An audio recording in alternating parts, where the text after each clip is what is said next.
All right, welcome everyone. I know lots of you are going to be watching on the recording, but welcome to the few of you joining in person as well here. This is our March webinar, so remember in April will be our quarterly one where we'll talk a little bit more about the overall structure of the training for Q2, but this one is going to be myself and Alexis teaming up on some great nutrition and hydration topics in the first half from her, and then I'm going to rattle off a bunch of info of some questions I've got recently, or some just key things that are important this time of year as we go into spring with race season and warmer temperatures and changing from riding the trainer to going outside. So we'll cover a bunch of topics on there, and it might spur some ideas for you guys to submit some more topics and questions for future months. Just one reminder, the LP clothing store closes on Friday. So just make sure you get those orders in by then because we only do it once a year. So once you miss it, you are SOL. So get those orders in. All right, I'll hand it over to Alexis, who's going to take on the first part here for some nutrition hydration info. Woo. Awesome. Yeah, thanks for having me, Mark. And hi, everyone. I'm Alexis Williams. I'm one of the sport dietitians with Blueprint Nutrition. And here's our little team photo. So I was a little shocked when I saw the slide that Kara put together, but it's true. We have over 50 years experience working with athletes. And we are all endurance athletes ourselves. So we kind of walk the talk when it comes to this stuff, which is always helpful. So the first section is really about energy availability and kind of making sure we're fueling our bodies for what we love to do. And I think there's some stuff that it can be useful to think about the mindset of fueling. And I like to kind of get people thinking about, instead of saying like, what's the least amount I can eat, kind of that sort of minimal mindset, to shifting to like, what's the amount needed to properly nourish and fuel my body to perform optimally. So it's that little switch in mindset, and just kind of noting that a nourished and well-fueled body will outperform an undernourished but lighter body in the long term. And that comes to play with things like injuries and that kind of thing. So just to kind of some starting thoughts around fueling. So yeah, let's dive in. There's some technical stuff here, but I'll try to break it down nice and simple. So energy availability, and it's kind of looking at like, how much should I eat? And this one is, consists of like our expenditure over the day. There's different components of that. So you might have heard of your metabolic rate or your BMR. A lot of this is influenced by genetics, body size, how much muscle you have. That really impacts your metabolism, your metabolic rate, your age, your gender, all those things that you can't really always control a whole lot. And then we have what we call NEAT, and NEAT is all the calories that we burn outside of our training. And this can be variable significantly too. It's one of the questions I often ask clients. I'm like, are you active in your job? Like, are you working in, something like construction where in addition to your training, you're burning all day? Or are you sitting at a desk? And that's obviously going to be different. Or do you go for, an hour walk with your dog every day? We have to kind of factor all of that into your expenditure. And then we also have what we call thermogenesis of food. And this is the energy that's expended to digest our food, and protein has the highest amount of energy to digest. Exercise and training. And this one obviously can be very high for people training for triathlons because, you're working out usually 6+ times a week. So just kind of all the factors that go into your expenditure. So energy availability is really the amount of energy remaining after you take into account all of those other things we just talked about. And this is for the physiological functions of our body. And Dr. Mountjoy, she's actually a sports doctor in Guelph and does a lot of research on low energy availability. And this quote is from her. So any mismatch between dietary energy intake and energy expended in exercise that leaves the body's total energy needs unmet. That is, there is inadequate energy to support the functions required by the body to maintain optimal health and performance. So what we tend to see, and I'll kind of get into more specifics, is things start to not function properly in our bodies when we're under fueling. We'll look at some of those symptoms and things to watch out for. This slide really just gets into the prevalence.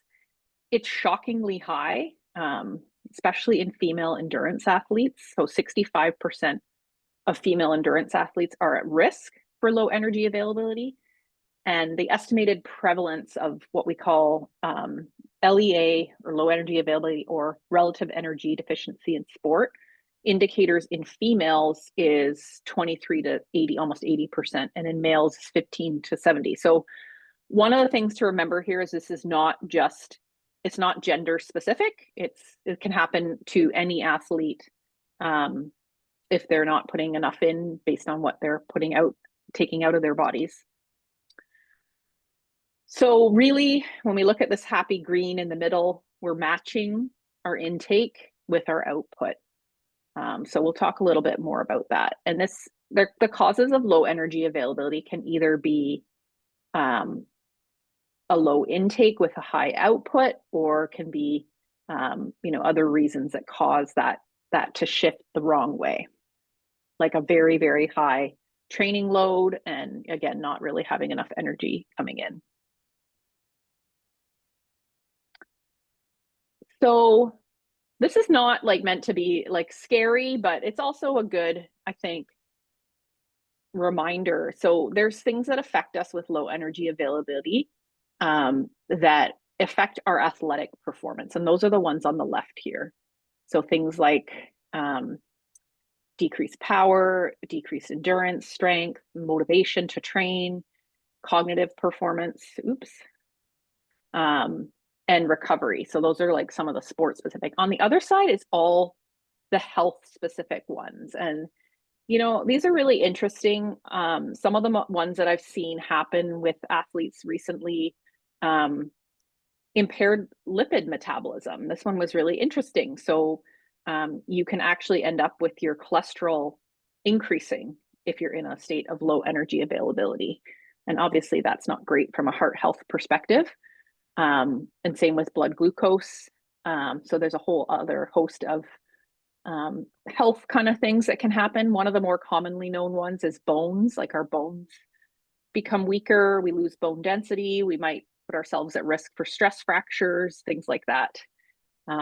So definitely something we want to avoid. And again, here's a few more like symptoms. I think we've gone through quite a few of these. The ones that I find interesting too here are around body composition. So I think the thought is, well, if I'm not eating enough and I'm doing a lot, I should be losing weight. And sometimes that's actually not what's happening. We actually are seeing a shift in body composition that may or may not cause a loss of weight. Sometimes it can cause a gain of weight, but it can also cause like a shift from muscle to fat because the body's just not getting enough to preserve that muscle mass. Another one that I find really interesting is sometimes when people are under fueling, they report more GI concerns. So they have a lot more trouble with fueling on their long runs and rides, and just getting like bloating, constipation. So those can all be impacted by just not having enough fuel overall. And then there's all the sport ones. And then the one that used to be like, when I was growing up as an athlete, it was kind of focusing on like, are you getting your period on a regular basis if you're female? And the challenge with that is that we don't know always, because of, people using different forms of birth control, like IUDs and the pill, that can mask whether you're actually having a regular cycle. So it's not really a good indicator of like whether you're in energy availability, because you might be, using one of those forms of birth control, and it's not the only symptom. There's lots of other symptoms. So something to just be aware of. Maybe I'll pause and see if there's any questions. Feel free to unmute or put in the chat. I wasn't sure if I wanted to go through this, but I left it in because I thought, what, it's kind of interesting. Sometimes we love to know kind of the science behind things like energy availability. So the goal for optimal functioning is to have at least 45 calories per kilogram of fat-free body weight. So that's the weight after we take out any body fat that we have. So, this is kind of sometimes challenging to calculate because we don't always know people's percent body fat. But if we do, this could be an example of what this could look like. So say we've got a female athlete who weighs 60 kilograms, has a body fat of 20%. So the fat-free mass is 48. They consume 2,200 calories, but they expend 1,000. So you do this equation here, the 2,200 minus 1,000 divided by 48, which is their fat-free mass. So this person's actually only getting 25 calories per kilogram. And we know that for optimal energy availability, we want to be over 45. And for the prevention of low energy availability, we want to be at least over 30. So in this case, this person is in low energy availability. And the same example with a male athlete, 78 kilos, 15% body fat, consuming 3,000 calories, but expending 1,000, and ending up kind of just on that cusp of being fueled properly. Now, I find like calories can be really tricky because we don't always know accurately how much we're expending in our activity. The trackers on our so we don't always look at caloric intake with athletes. We'll often look at things like macronutrient goals, protein, and carbs. And usually what we find is when we have athletes meeting those carb and protein and fat targets, they're going to end up in the right level of energy availability.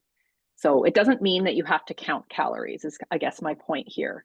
But it's something to be aware of if you are concerned. We can definitely kind of look into that on an individual level.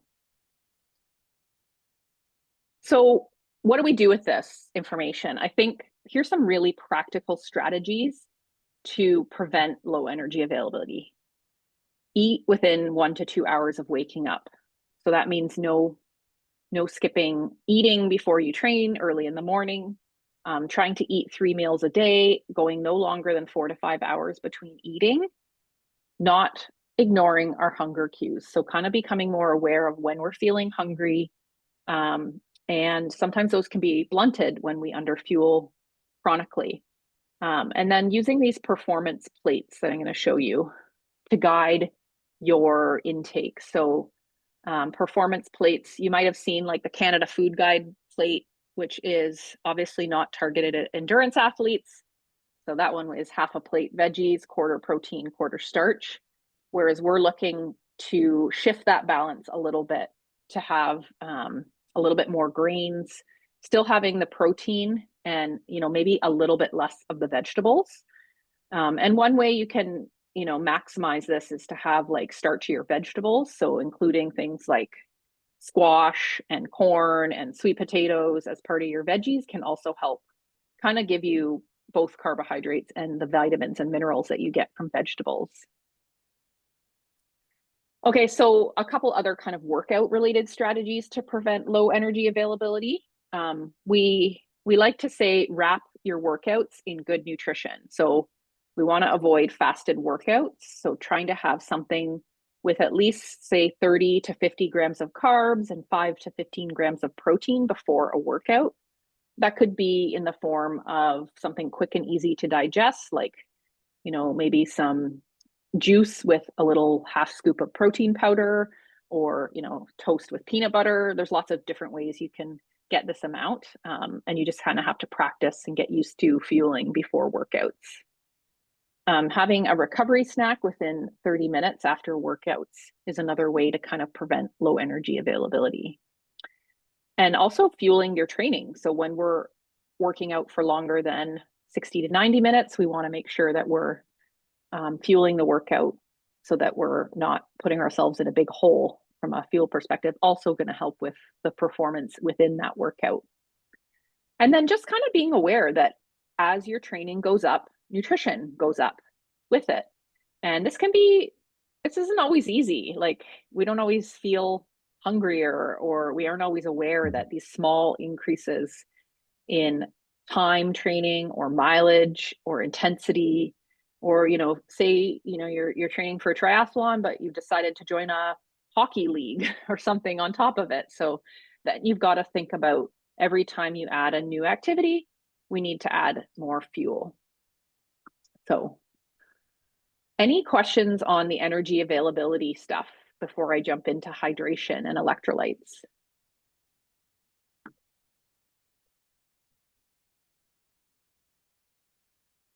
All right. Maybe we'll get some questions when people watch the recording as well. Okay, so let's talk about hydration and electrolytes for endurance athletes. So we're going to break this down into kind of 4 areas. We're going to talk about baseline hydration. We're going to talk about pre-event, during, and post hydration. We're going to talk about sweat loss and sweat sodium concentration. These are all kind of key factors to putting a solid hydration plan together for yourself. So this one is often overlooked, and it's a really kind of concept that we want to make sure we're drinking throughout the day, not just kind of pre, during, post workout.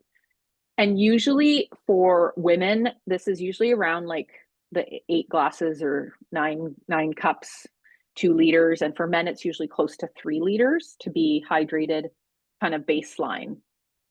So starting your day with fluid and using your urine color to monitor your hydration level is a good way of doing that. And you have kind of this well hydrated guide there. Whoops. Yeah, so you want to kind of be like pale lemonade color. So what are the impacts of dehydration? So as we lose fluid and we have, sorry, my mouse gets really jumpy here. As we lose fluid, we start to lose body weight, and that's what we're talking about, a 1% loss in body weight, or 1% dehydration can start to affect like our cognition and our decision making and reaction time. And I don't know, that's pretty scary to me for people riding bikes and in like close quarters with other riders, you know, maybe not in a triathlon because you're not drafting, but in say training rides and things like that. So it's within your best interest of you and your cycling companions to not get dehydrated.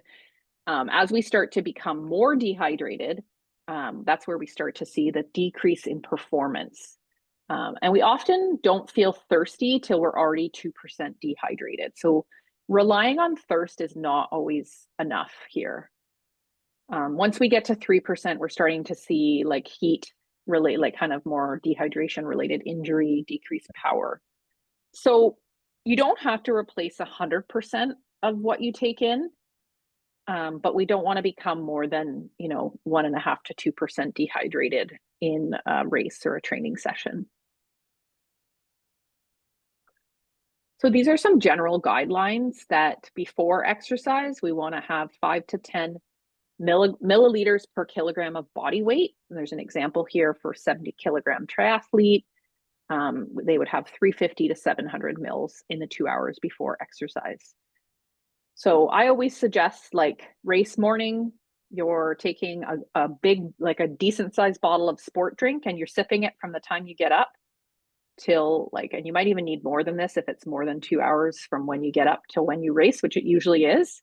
But you're kind of sipping on, I usually suggest sport drink because you're going to be getting your fluid, your electrolytes, but also additional carbohydrates that are going to help you reach kind of your pre-race carbohydrate goals. And then during exercise, this one is the most variable because we don't know how much we sweat unless we test it, which we're going to talk about. But usually on average, we see people sweating and losing between 400 and 800 milliliters per hour. I know you guys just recently did a sweat test, some sweat testing, and we did it last year as well. And we saw like this was all over the map. We had people, we had one person under 400, I remember. And we had people well over like 1,000, 1,500 per hour. So it's highly personally variable.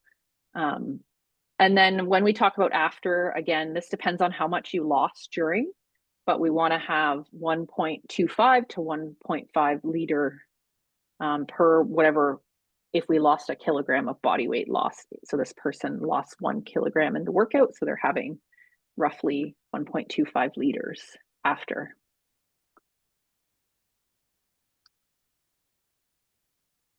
Okay, so electrolytes, we hear that word a lot, and it consists of not just sodium, but potassium, chloride, magnesium, and calcium. The one we're most concerned about is sodium. It's the most abundant. There is anywhere from 400 to 2,000 milligrams of sodium per liter of sweat. And again, this one is really variable, and that's why when we do sweat testing, sweat composition testing, we can kind of find out how much sodium's in your sweat. But for general guideline purposes, we use the 300 to 600 milligrams of sodium per hour as a starting point, to have at least that much in that range. Potassium is the second most abundant electrolyte, and a lot of sport drinks do include some potassium. And again, it's not usually one that we have to be conscious about replacing because we're going to get it through most sport products. Same with the other electrolytes there as well. So signs that you may require more sodium. You have white stains and granules on your skin. You get muscle cramping. It's not the only cause of muscle cramping, but it is, a big potential cause. You notice your hands are swelling, or you're just training in really hot weather and high sweat losses, or you just are going for a longer time. I like to say here, for me, the best indicator was my friend's dog would always lick my legs after the run in the group because I'm a super salty sweater and the dog really liked the salt. So that's something, if you're the one the dog goes for, you're probably one of the saltier sweaters. So backing up a little bit, this is a test or a way of calculating your sweat rate, and sweat rate is the volume that you're sweating. So how many milliliters of fluid are you losing per hour? So you can use this equation. It's pretty straightforward to calculate your own sweat rate. You weigh yourself before and after, and you assess the difference, and you aim to kind of build the baseline of your volume of fluid using this number. The one thing to remember here is this one varies significantly depending on the conditions. So if you are doing a sweat test indoors in the winter on your trainer, not going to be the same as when you get outside in the spring, not going to be the same as when it's 40 degrees at your run in the summer at your half Ironman. So I would recommend doing it in multiple conditions with the different sports. So do it for running in a few different conditions, do it for cycling in a few different conditions, and that can help guide you with fueling differently in different conditions.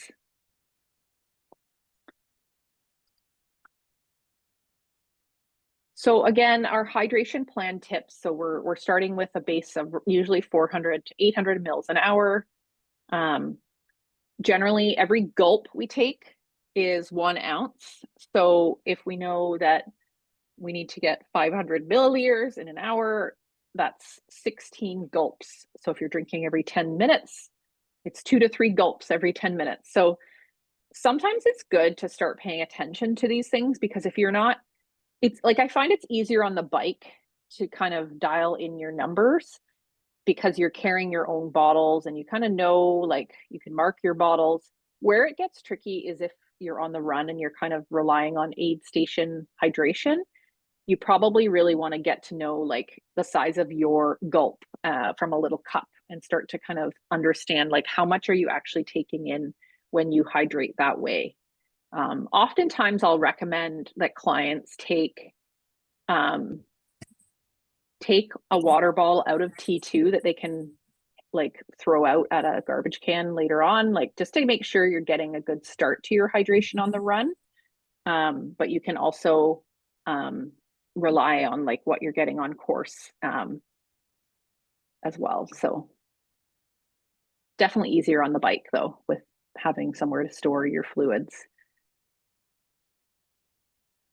And then again, testing our sweat rate in race-like conditions, using those general guidelines of sodium of 300 to 600 milliliters an hour, or I don't know if we're doing an upcoming sodium sweat concentration testing. We just did one. But if there's a lot of interest in that, we can always do that again in the future. And that's to help you understand your own unique sodium losses in your own sweat. So yeah, we're aiming to replace roughly about 70% of our fluid losses, which keeps that dehydration less than 2%. And we're kind of aiming to replace a minimum of 50 to 65% of our sodium losses, sometimes higher, but we can start with that general guideline of 300 to 600 milliliters per hour. So again, just like another sample, I find these are really helpful to pull it together. So we know in this case, this person has a sweat rate of pretty high, like 1500 milliliters per hour. So almost double the high end of the, what we call the guideline. So this is a high volume sweater and also a high sodium concentration sweater. So the rule of thumb we talked about was 1500 or 300 to 600 milligrams per hour, and this person's sweating 1500 milligrams per hour. So if we look at just making sure they're getting just over a liter of fluid per hour and getting 750 to 900 milligrams of sodium per hour, which, you know, that takes some concentrated planning and effort to meet this individual's needs.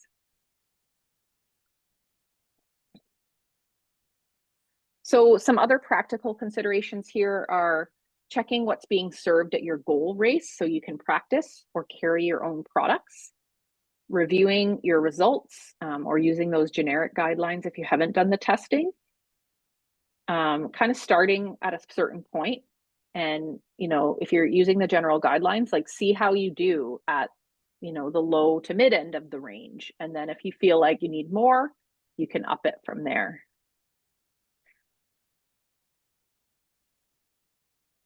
All right, I think that's the rest of the content. I'll just kind of go through a couple of quick things. So we do have a personalized hydration mini course that's $19 with this QR code.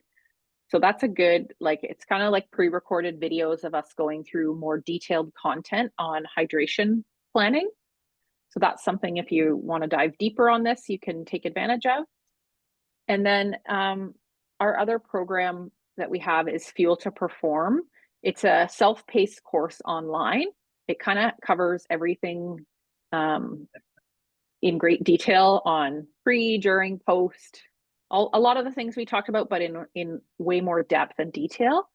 And Kara hosts live group Zoom sessions every 3 months to do Q&A. So this is a really good, affordable option if you are, you know, looking for kind of a program to really focus on your nutrition. And there's a discount code there for LP to get that course cheaper. And then if you want to do one-on-one, we have that available. We have the sweat testing available if you're kind of in this Southern Ontario region, and we can figure out a way to make that work. So yeah, if you're interested in any of the services, you can have a call with us to learn more. Any questions? I think there might have been one in the chat there. I don't know if you can see Okay. that on your screen with the share going on. Yeah, let me just get rid of the sharing. Sorry, stop share. Uh-oh. Can you still hear me? Yep, you're good. Oh, I can't see anything now. Can you read it? Do you mind? Yeah, first one, do we know roughly how much is in small cups at aid stations in terms of fluid? I think what was it, the 1 ounce, like 1 to 2 ounces, I think, depending on the size of the cup. Yeah, Yeah, they're but usually I think pretty small. it's pretty small. Yeah. And then the other one was, does it make a difference whether you were doing plain water with salt chews or pills slash electrolytes in your water? It doesn't really. You can kind of, I find a lot of the times in triathlon, it's more practical to put a carbohydrate electrolyte product in your bottle for the bike. And you can meet your fluid, carbohydrate, and hydration needs.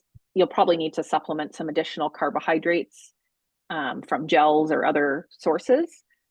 Um, but on the run, it gets tricky because if you don't like what's being served on course, the brand of sport drink, and you don't trust the mixing, which is fair, like it's not mixed always exactly to the specifications, then a lot of the times we are looking at using water from the course. And then you need to think about, well, you can get your carbohydrates from gels, but you're missing your electrolytes. So that's where things like salt tabs are really, I often recommend using those on the run portion of the race.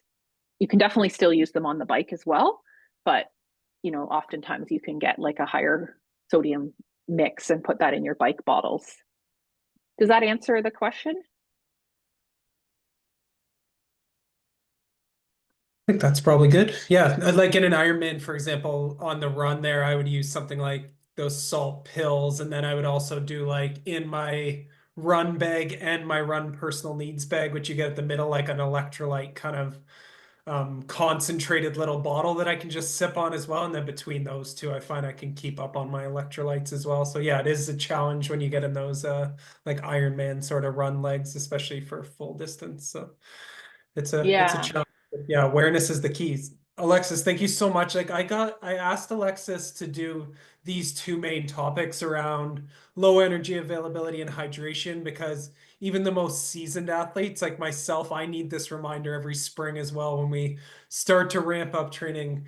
Our training's getting longer, it's getting warmer outside, that if you don't take care of this stuff, yeah, you just run into so many issues from stagnation to decline of performance, even worst case, like bone injuries. I've seen way too many people run into that, which is avoidable, all trying to get like either just not knowing or like trying to get better body composition. But the funny thing is some of the leanest athletes are some of the people that eat the most. I'll use like even like some of our pro ladies like an Alice and Jess, both Jesses like eat so much more than you would think they would, and they are some of the leanest, Mm-hmm. but they are able to recover, do more work, and do more work over the total of a year, and their hourly like training hours, Yeah. annual training hours are so much higher than everyone else because they eat enough and they can do more training, and therefore they get better as well with that. So just think about those pieces because they don't have Yeah. to take big time off for injury and stuff like that. Yeah. And another thing that you got me thinking about there is sometimes people might this time of year be like, well, I want to improve my body composition for race season. And unfortunately, like the best time to do that is in the fall or after the end of the race season, which Yeah. isn't usually when people are really thinking about that.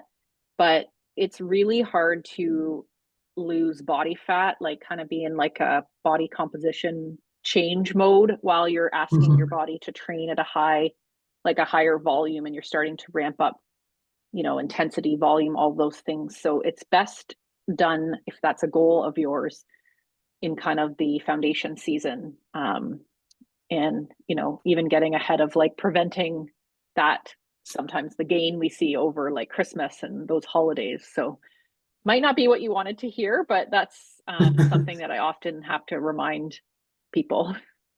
Yeah, they work against each other where if you just fuel the work to for what you're doing, your body's going to go where it needs to go to perform in race Well, season. exactly. Yeah. It might happen anyway if you fuel properly. Like you might see some Yeah, improvement in body composition. Not for necessarily, sure. but yeah. Yeah, I would say like when my training ramps up leading into something like an Ironman, it's amazing in those last couple weeks your body comp just goes where it needs to get ready to race. And I'm eating like training and eating the most I am during that time. It's Yeah. just something of putting those blocks together. And then the other piece was hydration. We talked a bunch about too. Like I had to modify this a lot myself. This was my biggest downfall in all of my events that were longer than call it 2.5 hours. And especially as I got into like Ironman stuff, where like if you get behind on carbs or sodium, those are ones you can kind of like smash quickly and make up for. Yeah. But that hydration part takes so long to come back from. And like especially when you're in something like an Hmm. Ironman or a marathon and you get depleted on it, like you're not going to be able to catch up during the race. That's going to be something you replenish after. So Yeah. Yeah, for sure. I find a lot of these things just when we start looking at the half Ironman Okay, distance or Google, where it stop. gets really real. Like, if you're doing shorter distance triathlons, you're not getting as big of a hole with the hydration and the electrolytes. But once you start being out for like more than 3 hours, that's when you really start to see everything compounded. So, Yep. Awesome. Well, thank you, Alexis. That was awesome info and yeah, good thank you reminders for guys. everyone. We're not making the same mistakes year over year. Let's Let's nip them now hope and we'll not. get ourselves in a good performance spot. So thank you again. Yeah, thank you. Thanks for having me. Take care, everyone. Awesome. All right, part two here. I'm going to hit on a few other key topics that I think are important to remind you again this time of year, and some ones that I've either got, I thought were good to share here, or that I get a lot of questions on. So just going to rifle through a couple of them here, and then I'll maybe leave some questions for the very end. But I want to try and keep it under an hour, so I'll leave the questions till the very end if people want to hang around. Um, so first one, I did a very interesting thing last week. I've been in between sort of which race shoes I was going to use for my marathon coming up, and highly recommend if you're in between shoes to do like a shoe testing session. So what I did essentially was I did 6 by 1.5K intervals at what is going to be roughly my goal marathon effort slash pace. And I brought all of my main shoes that were sort of my competitors for this. And it's amazing what you find during those instances that you'll just notice right away. You'll put on one pair versus another and be like, oh my goodness, this pair is just so much better. Like I get in way better rhythm, or it has way more pop. Or one is way flatter than the other and just isn't going to be conducive to your races, which you might not find if you do them in different workouts. Like maybe you wore one for a Wednesday workout and one has been a past race that you did and you came in with different fatigue levels on a different type of course. So if you're debating between shoes, you can always message me. I can give you the protocol I did, but it is like illuminating very quickly. You'll start to rule shoes out and know which is your best shoe of the bunch, just by doing that. You can also, I wrote down kind of my RPE or notes that I had off each one as I changed shoes. And then you can also, if you're wearing like a chest or arm heart rate monitor, you can check the heart rate data after. Mine was pretty much all the heart rate was very similar across all of them, but I had noticeable like just one, I got in a way better rhythm and was just rolling kind of with ease with one more than the other. So you'll notice little differences between those. A common one I often get asked too is what are kind of the top shoes out there? So this is the main list that I kind of brought together here. You can throw in the chat if I'm missing any here, but the main ones, and these are kind of the high performance race shoes, or called super shoes, would be it's the combination of the foam they use plus the carbon plate. But there's the On Cloud Boom Strike, Nike Alpha Fly or Vaporfly 3. There's the Metaspeed Sky Edge or Paris, which is a great option too. You have the Endorphin Elite 2, which just came out. And then there's also the Adidas Adios Pro 4. Hoka has a couple versions, the Cielo or the Rocket X2, and then the New Balance has the Elite V4 as well. So lots of good options out there depending on your brand. If you're loyal to a brand and know they fit well for you, maybe good to check that out. But I would recommend, if you can, maybe go to a local running store. Like Runner's Choice carries probably 3 to 4 of these models. You can go try them on their treadmill, similar to this shoe testing, and you'll notice the differences between them of which ones feel better. So these shoes are amazing if you haven't had them before. For a lot of people, it can be something in the 2 to 6% improvement range.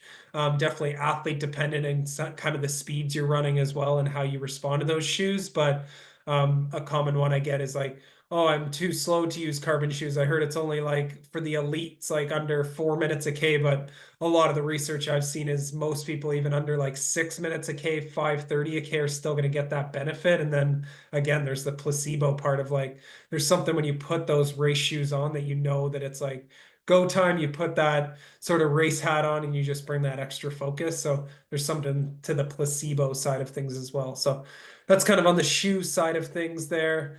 Some spring bike reminders. We're going to be going outdoors soon, and the amount of times I see on the first ride of people's aero bars falling down, or their tires are flat, or they have no brakes, or their chains are just squeaking away. So just some reminders here.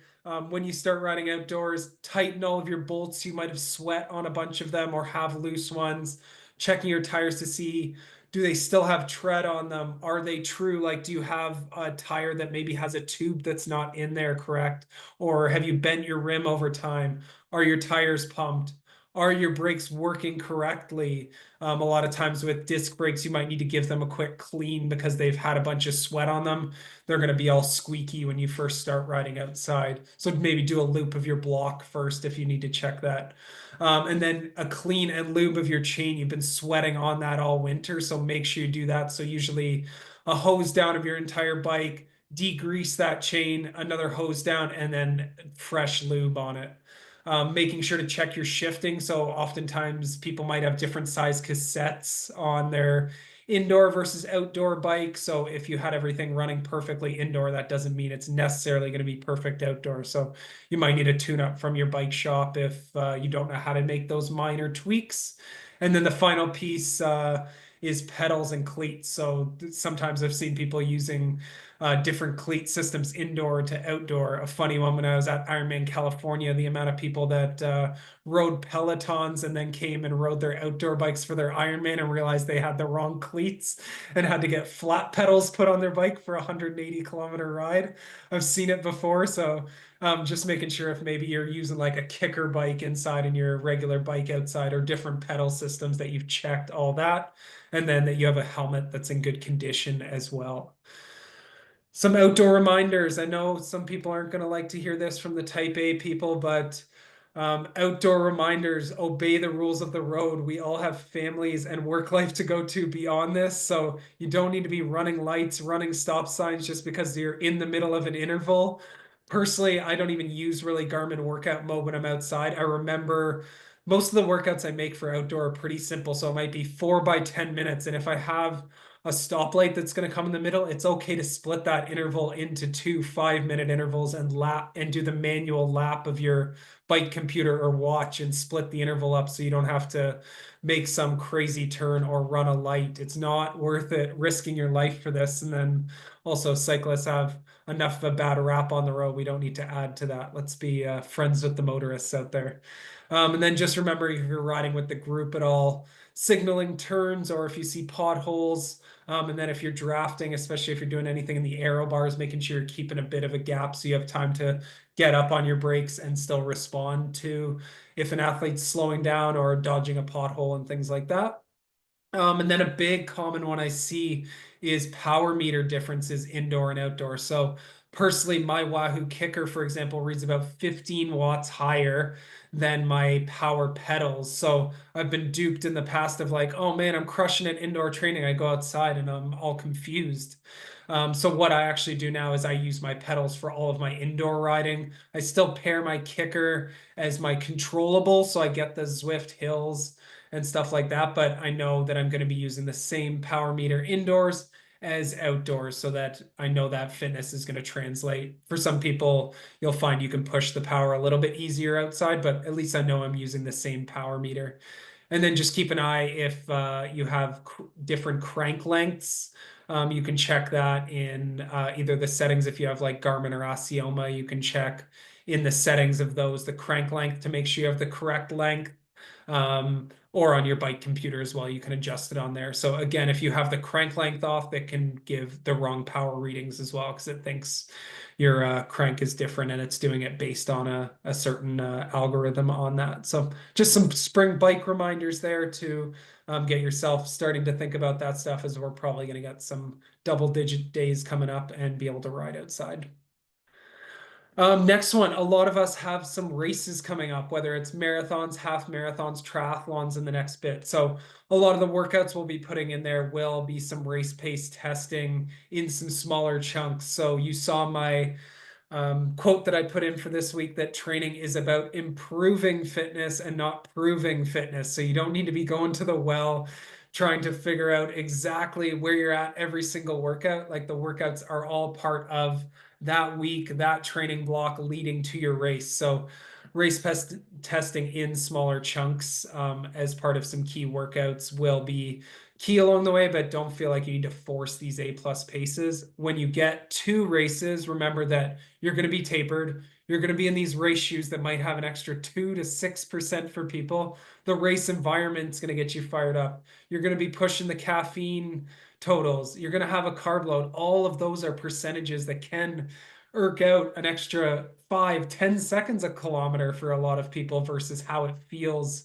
when you're tired going into a key workout because it's at the end of a training week. So again, don't feel like you need to be forcing these paces every single workout to be able to run great races.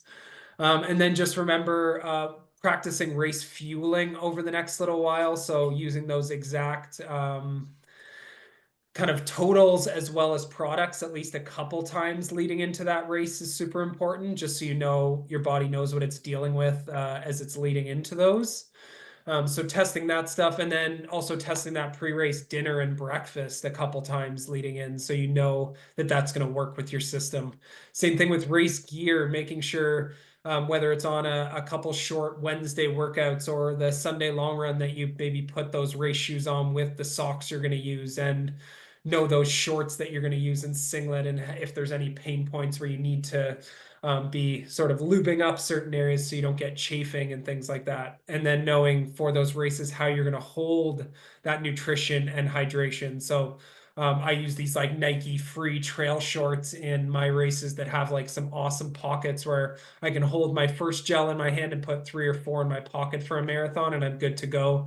All I need to do is get water on course and make sure that I'm touching up all my electrolytes. And it's simple, they don't shake around, but I don't use those in everyday training. So I'll make sure I run with that a couple times leading in.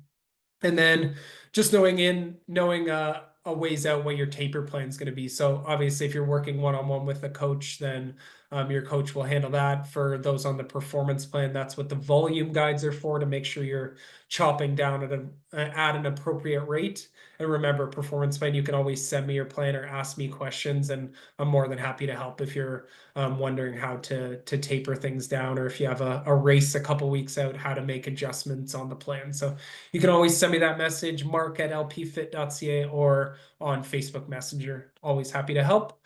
These are also great times now. For example, I'm 6 weeks out from Mississauga. I've been studying the course of where those aid stations are going to be, what hills are going to be, where potentially the wind could be hitting, what my nutrition strategy is going to be for it. So just studying the course and knowing what you're going to do on that day is great to start to wrap your mind around it and know the demands that of what you're doing over the next number of weeks is going to make sure that you know nothing is a guessing game on race day. So the old adage is nothing new on race day. So just make sure you're doing that. All right, next up, just knowing your weekend logistics as well. So when that bid pickup is, where you're going to park on race day, where your bag drop and stuff is the race morning for either a triathlon or a marathon. Just knowing all that stuff. Again, the more you can have these things scripted for race day, the less or the more ready you are to deal with any things that you weren't ready for on race day. So control the controllables and then be ready to deal with whatever comes after that. All right, next one. I got these. So next one, I'm gonna go through these next couple are some common questions I get from people, and so let's run through them. So first one, why are my shoulders sore from every swim when I'm hearing that it should be my lats? So two of the most common reasons we see why people are getting more shoulder soreness versus lats is first one is usually hand position. So a lot of people go reach in or either entering and putting their hand like almost right at the water surface, or are reaching in at the right spot, but then lifting up with their hand like that top picture there.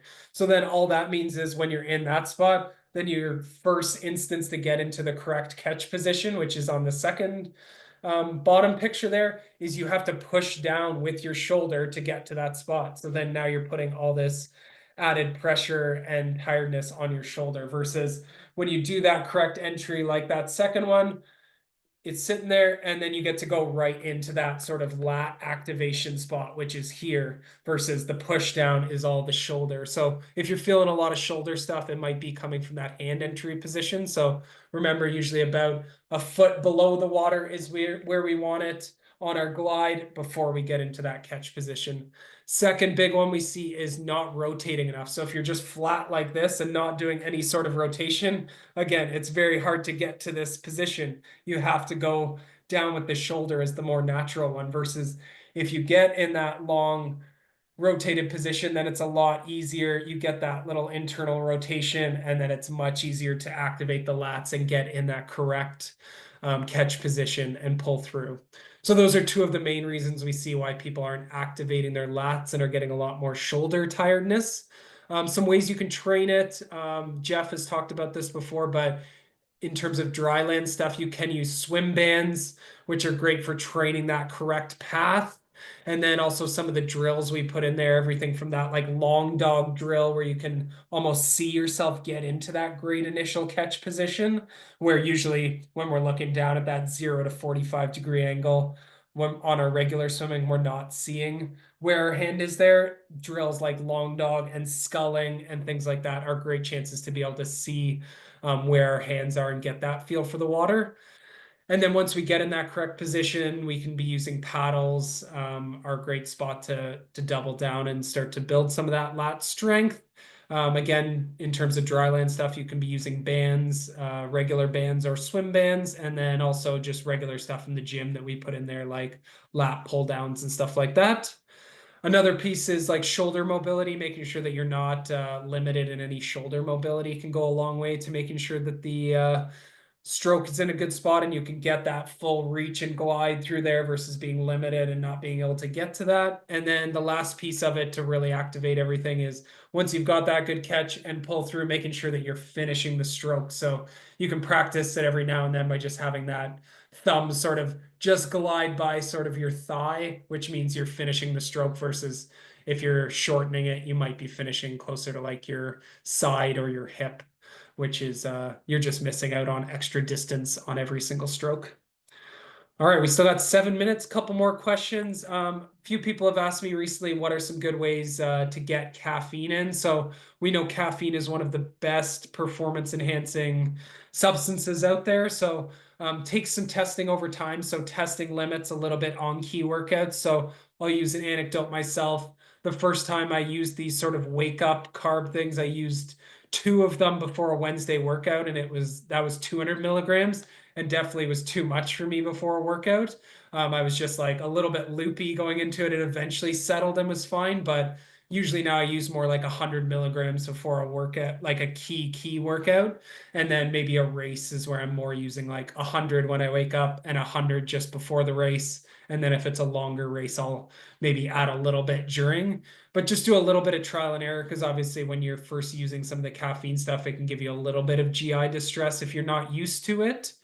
But ways you can get it in gels. So we have that precision sponsorship. So for myself, for an Ironman or a 70.3, I might have a couple of these precision 100 milligram caffeine gels with me during a race. So they take a little bit to get used to the flavor of them. So make sure you test a couple in training along the way. You can also use caffeine chews. There's energy drinks that you can have. Like I see people often might have a Red Bull before their workout or something like that. And then the caffeine pills, those are the ones I use on the right side there. And then coffee. So depending on the strength of coffee, they can be anything from a very light sort of roast might only be like 50 to 75 milligrams, or if you get some stronger ones, they could be upwards of 100, 125 milligrams in a cup of coffee. So just depending on which one you're using, just remember they can have a bit of a range to them. That's why I kind of like sometimes leading into races using some more of the a bit more predictable ones like a pill. I'm sure they still have a little variance in them, but just maybe not as big of variance as a coffee might. But test them out. Just use them maybe before some key workouts. It's not like you need to be ripping 300 milligrams of caffeine before an easy workout or anything. Use it sparingly for those performance enhancing, but make sure you test it a few times and definitely use it for racing once you've tested it. And then the next question I get, should I do my bike workouts erg or non-erg? So personally, I do all of my non-erg. So there is obviously some pros to using erg mode as you get that consistent power. There's less shifting and wear on sort of the chain and cassette. And then obviously you're forced to stay inside the zone, very much to the middle of the zone. But there is some negatives to that. Like I think using erg mode on something like an easy ride to make sure you're not going too hard could be a great tool. But I do think when you're getting into key workouts, first of all, staying engaged and making sure that you're staying on it to be able to hit those power targets keeps you engaged, which is important when you get into racing. You don't want to just check out and not be aware of what's going on around you. And then not doing erg mode is improving your ability to be able to hold the power yourself. So, sometimes in races, especially if you're in a flat course, or you'll find it on Zwift, sometimes you're in between those gears and you can't find that perfect gear, perfect cadence. And knowing that you could go with that slightly lower cadence or slightly higher cadence and still do it efficiently and not be in your own head about it is a good tool to be able to develop. But you can only do that if you're using non-erg mode. And just remember, there's no erg mode outdoors. So getting to know your gearing and what it feels like. And I think you're not looking at your gearing and stuff when you're outside, and you'll just learn it a lot better and it becomes automatic when you go outside. And then in terms of like erg mode holding you to that power, I think one of the biggest tools you can learn as a good athlete is how to adjust based on how you feel that day. So I talk about these 1, 2, and 3 days. 1 days being where you just feel like absolute garbage out there and everything, you just want to quit and not do the workout. 2 days are sort of those days you just tick the box. It kind of felt the way you expected it to. And those 3 days where you just feel on top of the world and you're flying. So being willing to adjust. You see, we often put ranges on, for example, a bike workout that could be 10 watts above and below the target. Zwift is only picking the middle one. So if you do erg mode, you're forced to just stick in the middle. If you feel like crap, you should be able to ride at the lower end of the range and still get the intent. Or if you feel good on the day, ride 10 watts over. That's okay.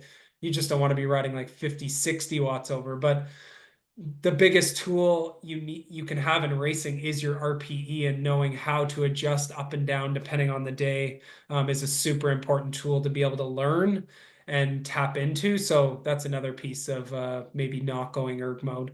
And then there's a couple things, negatives with erg, of just if you've ever had that where you get hit with a block of power and you get the spin of death, and you get stuck in that spiral where you like are pretty much jammed up and can't pedal. That doesn't happen with non-erg mode. And then just for shorter reps, if we're doing those like 30-30s and stuff like that, it can take 5 or 10 seconds for erg mode to fully respond to that. So you can be missing out on some of the interval as well. And then I just find personally erg mode feels a little bit fake. So just food for thought there. Use it sparingly, but remember when you go outside, there's no erg mode. So just start to think about using it in the right times and not making it a crutch for your training.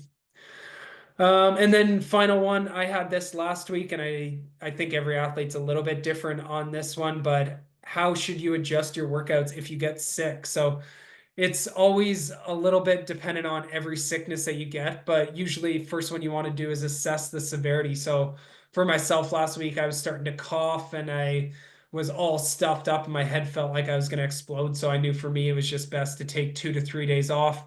I did that, and then by Thursday I was pretty much good to go again, left off exactly where I had left off on Sunday. So I was back right where I was before. So often as type A people, we don't want to miss any workouts because we think that's going to set us backwards. But a lot of times we do these like half-assed workouts where we can't even hit the power and we just do this easy ride, and then all it does is linger this sickness for days and days, and then suddenly it turns into 1 to 2 weeks of sickness instead of what it could have been 2 or 3 days, and your fitness actually didn't change at all. If anything, maybe you absorbed some training and got better. So just remember, it's not always what it's chalked up to be to just hit always green boxes. You got to be willing to adjust.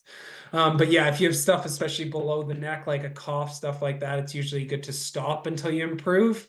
But usually days 1 to 2 is like resting, hydrating, scaling back a bit, whether it's either totally dropping it or scaling back the time and intensity. And then days 3 to 5 is where you can start to take that judgment call, but it's better to slowly reintro versus going right back into a hard workout again. So it's better to just get a couple easier days under the belt until you feel fully good to go, and then you can start ripping it again. So just be smart on the sickness side of things. 1 or 2 days out can make a big difference in getting you back on track and not making these linger for a long time. So just another piece. I know a lot of people have dealt with sickness this winter. It's been a bad one. So yeah. All right, 7:01. So I'll wrap it there. I know a lot of people got to get running, but I will stick around for a couple minutes in case anybody had specific questions on anything that I had talked about there.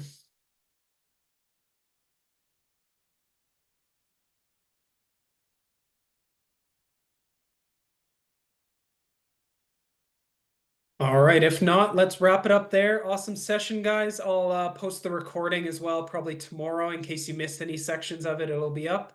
But have a good night, and we'll see y'all soon.